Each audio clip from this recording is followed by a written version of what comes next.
dating apps in particular are incredibly like self-esteem bashing for men. You look no further than the statistics that came out from Bumble and from Tinder. Just look at the graph to see the swipes for women versus the swipes for men. And also just take into account your experiences on dating apps. I know all of you have been on them in some capacity at some point. You open up your app to men in your inbox who have reached out to you. Men open their app, hopefully, to a woman who has decided to match them. Raven DT donated $100. Technically, piano is a string instrument. That is kind of true, yeah. Whoa. It is a string instrument. Still percussion, though. Your brain. My city college music instructor would freak. Very upset that I. Yeah. Okay. Sorry. You were saying about the dating apps. Like, yes. A man opens up his app, hopes that a woman who he has liked previously has now matched with him. Women are opening their app to a sea of men who have already liked them, and they're now just selecting which one they are going to match with.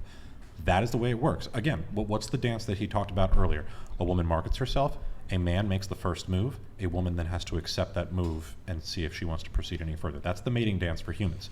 So, as a man, when a woman is able to literally just take the preferences, like she doesn't have to go out and find a 6-foot-tall man. She can literally just swipe on all the 6-foot-tall men who have already liked her within a certain radius and mileage, right? Men who are not hitting the standards on paper are going to it's going to be the exact opposite effect of the girls who are average to below average who still have a ton of guys in their inbox.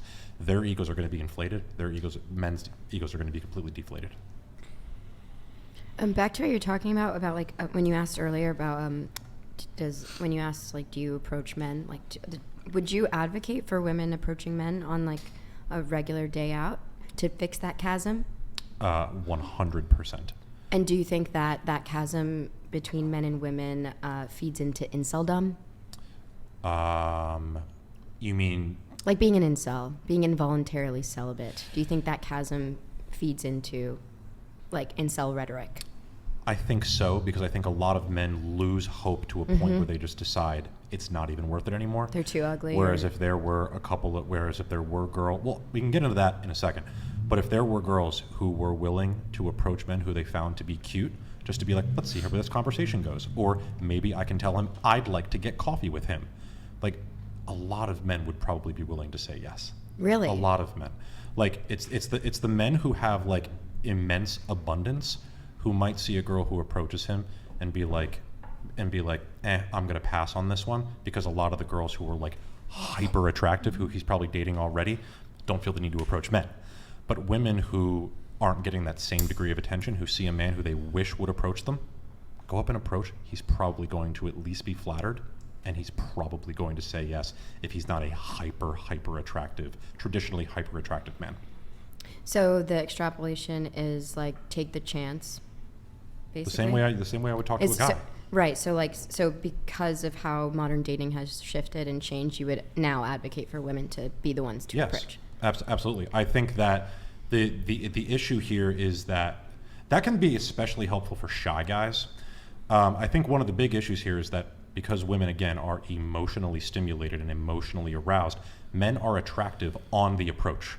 Just the fact that he's approaching, has the balls to approach, like him making that move automatically elevates him in your eyes.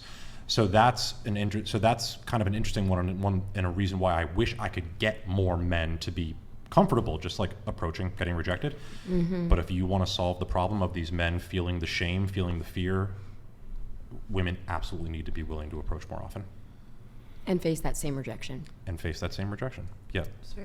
Now, go ahead. No, you're good. Go for it. I was going to say just the one comment on inceldom. Again, I try not to talk down on incels. Sure. I think that abandoning hope on anything is a bad move. But what I will say to most men who consider themselves to be unattractive, I've said this before, you are 12 weeks in the gym and one shopping spree from taking yourself from being like a 3 to a 6. So true. And if you do that for a year, you're an 8. Very true. And by the way, the characteristics you'll develop as a result of that, the discipline, the hard work, like just the dedication and the overall just willingness to take care of yourself, those are going to be traits that you carry over into other aspects of your life.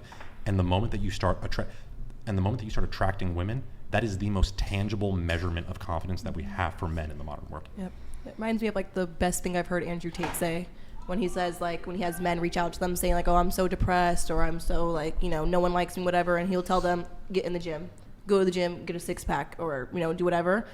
And I get what he's saying because either one or two things will happen. You'll go to the gym, you'll become more attractive, you'll get more girls, your problem solved. Or the latter, which isn't bad either, is you'll get more confidence in yourself and you find something worth living for on your own to where it's still a positive win-win situation. So yeah, the gym, a nice outfit, a nice watch, it could do wonders for a man. We still have to pull up your Instagram.